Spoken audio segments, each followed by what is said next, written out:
Bien-aimés frères et sœurs, vous connaîtrez la vérité et la vérité vous affranchira. Ça, c'est pas moi qui le dis, c'est la Bible qui le dit. Mais moi, je vous dis mieux. Vous connaîtrez la vérité historique, notamment celle de vos ancêtres kémites, et vous aurez une vision globale de ce que c'est que la vraie souveraineté politique. J'ajoute, vous reviendrez à la spiritualité africaine ancestrale et vous comprendrez les enjeux de l'indépendance économique.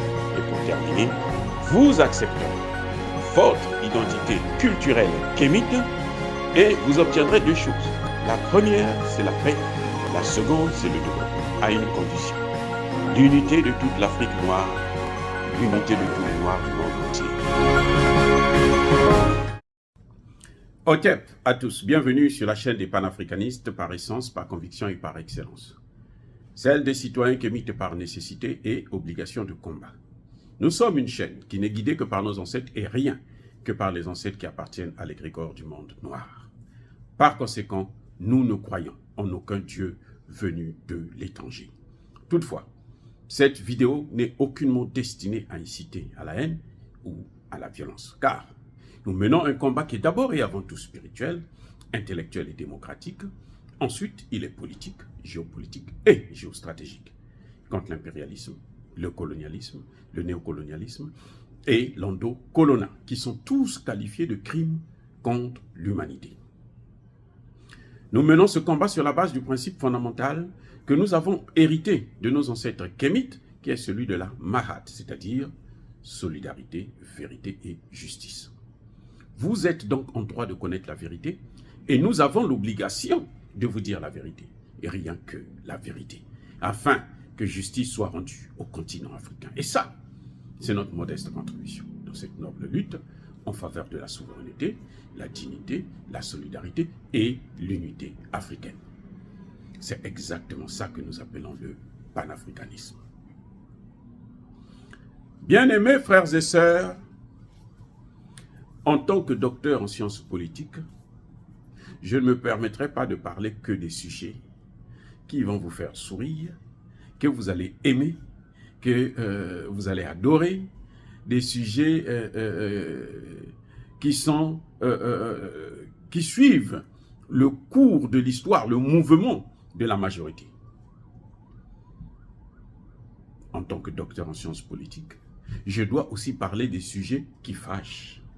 Je dois aussi intervenir sur des questions où beaucoup, la majorité parmi vous, ne seront pas d'accord avec moi. J'en suis conscient. Mais c'est mon devoir. C'est ce que j'ai étudié, malheureusement. Donc, comme j'ai étudié ça, j'essaie de remettre à ce peuple noir qui a tant souffert ce que je connais pour éviter encore des catastrophes, pour éviter encore le malheur, pour éviter que nos mamans, nos pères, nos frères, nos sœurs, nos enfants, garçons comme filles, puissent encore mettre la main dessus, sur la tête et n'avoir que des larmes pour pleurer. Ce sujet que je vais aborder est très délicat. Même moi-même, j'ai des difficultés à savoir comment je veux parler de ça. Mais il faut que je vous le dise. Je suis déçu par le comportement d'Ousmane Sonko. Je suis triste par son comportement. Je l'ai soutenu au début, mais maintenant je commence à me méfier. Et je me pose la question de savoir qui est derrière Ousmane Sonko. J'avais déjà sorti une vidéo à l'époque où je disais, ah, il y a des experts, des analystes, des enquêteurs qui disent que Ousmane Sonko est soutenu par George Soros. Faites attention. J'ai seulement dit ça. Faites attention. Alors ça m'a valu des foudres de la part de la jeunesse africaine, de beaucoup de jeunes parmi vous. Il y en a qui se disaient, ah oui, mais beaucoup, non, ils ont saqué. Et je reviens à charge. Qui est derrière Ousmane Sonko? Il faut se poser cette question pour pouvoir comprendre ce qui se passe exactement. Pourquoi Ousmane Sonko refuse de faire face à la justice? Qui est-il pour refuser de répondre à une convocation de la justice? Qui est-il?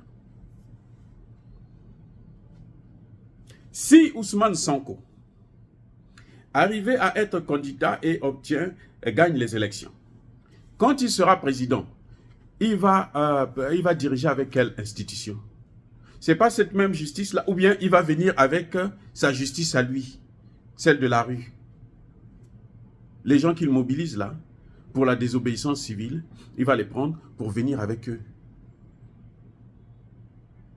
et gouverner avec eux, rendre justice pour des populations. En tant que premier magistrat, il y a quelque chose qui ne va pas. Bien-aimés frères et sœurs, non, ça ne devrait pas se passer ainsi. Pourquoi brûler le Sénégal?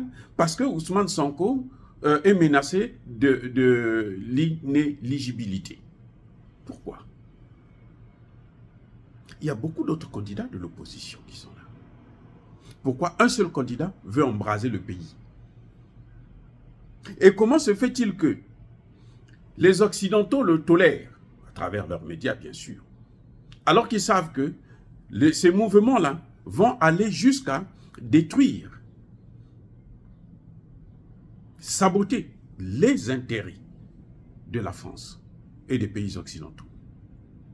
Mais ils acceptent ça. Vous ne voyez pas qu'il y a un prix à payer qui est là? Que derrière, ils attendent quelque chose d'autre. Ils savent que derrière, ils vont avoir plus. Comment vous expliquez que Ousmane Sonko est à Dakar? Les choses se passent à Dakar. On le convoque pour faire face à la justice, pour des faits réels. En tout cas, en ce qui concerne la diffamation, les faits sont réels. Il a parlé, il a critiqué. Et l'autre s'est opposé. Il dit non, il a porté plainte. C'est le cours normal de la justice. Lorsque nous faisons des vidéos là, Macron peut porter plainte contre nous. Mais nous sommes prêts aujourd'hui à l'affronter. Parce que nous savons que ce que nous disons là, nous avons des éléments où on peut prendre, on met sur la table.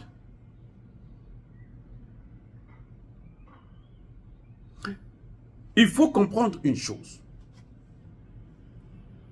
Comment peut-on expliquer que à Dakar, Ousmane Sonko refuse de faire face à la justice et dans d'autres coins du Sénégal, notamment en Casamance, le feu brûle. Et vous savez que c'est comme ça qu'on va vers une guerre civile? Si on partait vers une guerre civile, si la guerre civile se déclenche au Sénégal, vous savez quelles seront les conséquences? Vous croyez qu'ils vont faire encore ce qu'ils ont fait au Mali, venir et puis échouer? Non, ils viendront pour occuper, détruire tout. Et prendre et la Casamance et le Sénégal. Mais c'est ça. Parce que ça leur permettra d'avoir un port, une entrée, pour mettre une très grande base qui va aller attaquer le Mali, le Burkina. Donc tous les efforts que nous sommes en train de faire actuellement vont tomber. Ousmane Sonko doit faire face à la justice, parce que c'est cette même justice-là que lui, il doit diriger. Quand il sera là maintenant, il va réformer. Et Ousmane Sonko n'est pas le seul opposant.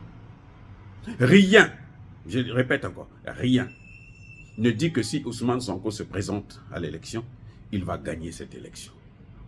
Rien ne dit que si Macky Sall se présente encore à l'élection, il va gagner cette élection. Rien ne le dit. Si quelqu'un vous le dit, c'est qu'il fait la magie. Eh oui. Et vous savez, moi je me méfierai toujours de ces gens-là qui passent sur les médias occidentaux. Quand vous voyez un opposant, africain qui est soutenu par la jeunesse, qui monte. Eux aussi, ils ne vont pas rester les bras croisés. Ils vont chercher à l'atteindre. Ils vont chercher à le captiver. Ils vont chercher à le prendre de leur côté. Ils vont mettre tous les moyens en jeu. Et quand vous les voyez passer maintenant sur les chaînes, là, ces membres se passent sur les chaînes là tout le temps, là, sur RFI, sur France 24. On critique maintenant, c'est eux, ils attaquent, ils critiquent Macky Sall. On parle seulement du bien d'Ousmane Sonko. Méfiez-vous. Vous voyez la démocratie. On utilise la démocratie. Aujourd'hui, je vais vous dire une chose. Tous les Africains que vous voyez là, les fameux panafricanistes, qui jurent seulement sur la démocratie, ne sont pas tous, ou pour la plupart, des vrais panafricanistes. Parce que il est maintenant prouvé que la démocratie, les droits de l'homme, ce sont des instruments que l'Occident utilise pour déstabiliser nos États, pour détruire nos États, pour s'ingérer dans nos politiques intérieures, économiques et autres, et pour avoir de bons marchés. Eh oui. C'est ça le problème. Donc, il faut se méfier. À partir du moment où... Vous regardez le discours d'Ousmane Sonko. Ousmane Sonko ne parle plus du CFA. D'ailleurs, il ne parle plus de son programme. Il ne parle plus d'intervenir au Mali. Il ne parle plus de programme. Ousmane Sonko, son problème, c'est maintenant, Macky Sall ne se présente pas. Moi seulement, je vais me présenter. Mais l'opposition, ce n'est pas Ousmane Sonko. L'opposition, c'est plusieurs leaders. Il y a plusieurs leaders de l'opposition qui sont là, qui peuvent faire le travail aussi. Ousmane Sonko a quelle expérience dans l'exécutif? Pour être sûr que quand il sera là, lui, il n'aura pas le temps de tâtonnement parce qu'il connaît déjà les dossiers. Non, écoutez, ne jouons pas avec la vie d'un pays et d'un continent. Je dois vous rappeler encore une fois de plus, ce que nous subissons aujourd'hui, le combat que nous sommes en train de mener aujourd'hui là, le combat des panafricanistes, c'est un combat que nous menons pour la faute de deux personnes. Léopold Sédar Senghor ou Houphouët-Boigny, les deux là seulement. Ce sont eux qui ont empêché à ce que les pays africains puissent obtenir la vraie indépendance. Ce sont eux qui ont facilité De Gaulle pour tripatouiller, pour contourner la vraie indépendance et nous donner ces indépendances formelles. Houphouët-Boigny, Léopold Sédar Senghor. Donc, un seul individu, un seul, peut causer la misère de tout le continent noir. Quand je parle de l'Afrique, je parle d'abord des Noirs, pas des Arabes. Parce que les Arabes aussi, ils ont passé plus de 8 siècles à nous prendre en esclavage. Ils ont castré, je dis bien castré, 11 millions de personnes. Ça, on n'en parle pas assez souvent. 11 millions. Ces 11 millions-là, les femmes qu'ils avaient, ceux qui avaient déjà les enfants qu'ils avaient et tout. Donc, ce sont des millions et des millions de gens qu'ils ont massacrés. Donc, quand je parle de l'Afrique, je parle d'abord de l'Afrique noire. La Tunisie nous a été claire. Hein? On ne peut pas tirer autre leçon que ça. L'Égypte ne nous appartient plus. Qui a pris ça? Des Arabes. Et on ne peut pas continuer toujours à se faire avoir, même entre nous. Parce qu'il y a des gens qui, bon, ils sont soutenus par les Occidentaux. Et c'est le jeu de la politique. Tu es soutenu par l'Occident aujourd'hui, et puis demain, l'Occident te lâche. Ou bien tu n'es pas soutenu, et puis demain, ils ont pu te faire de bonnes propositions, et puis on te prend, on te soutient. On te propulse, mais maintenant il faut rendre. Parce que si Ousmane Sonko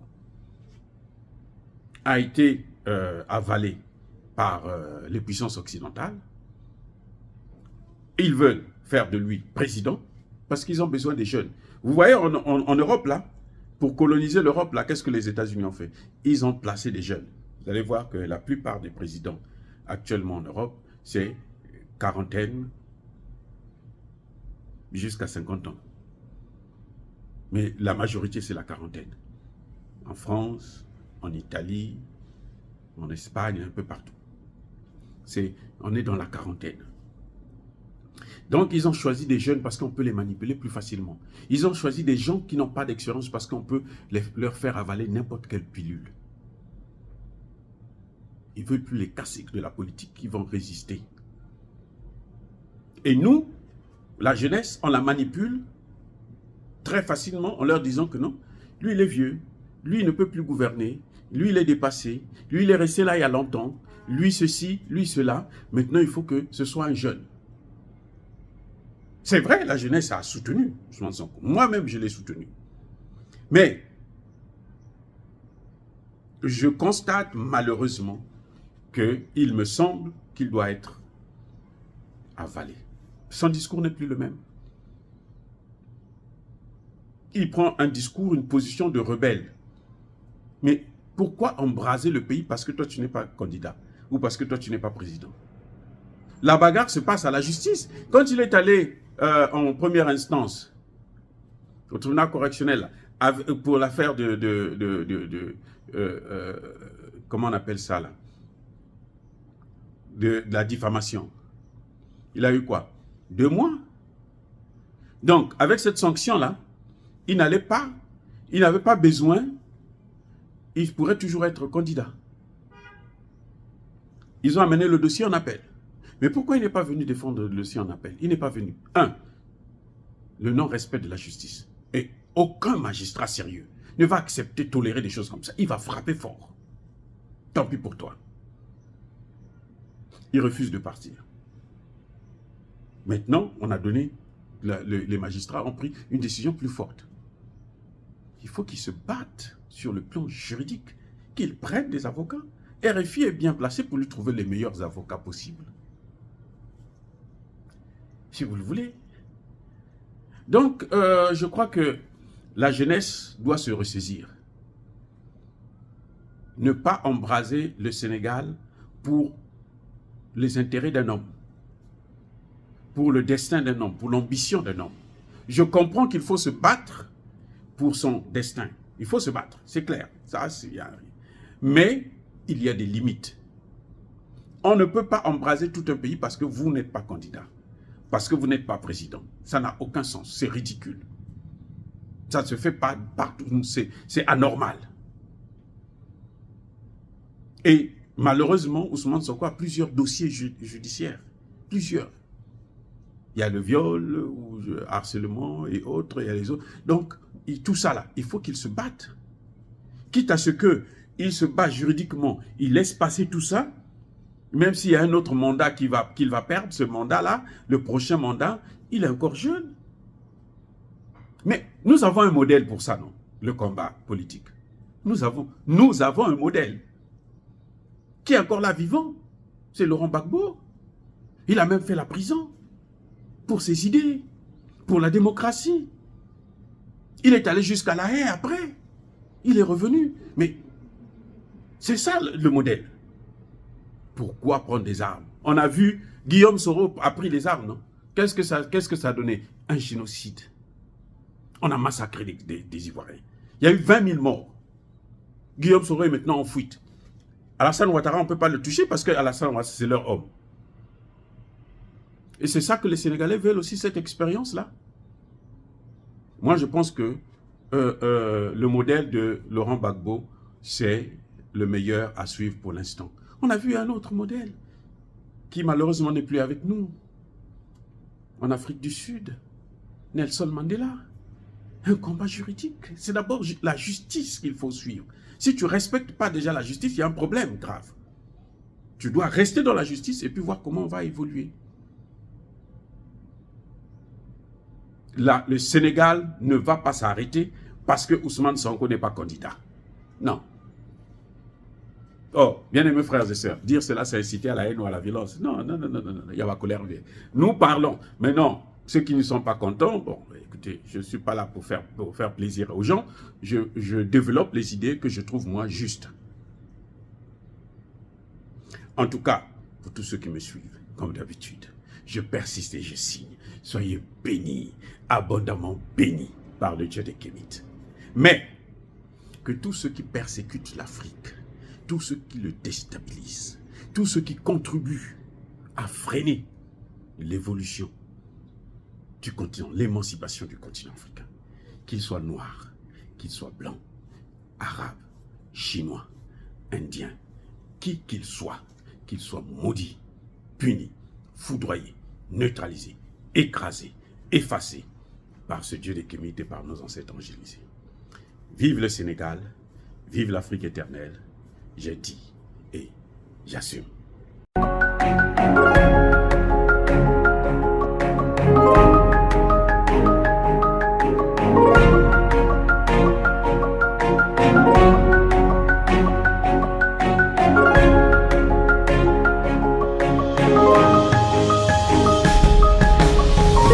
Eux, ils marchent par la foi et non par la vue. Mais moi, je vous conseille vivement de marcher par la connaissance scientifique et historique, notamment celle de nos ancêtres kémites, par les 5 sens et par l'intelligence. À vous, à Pierre.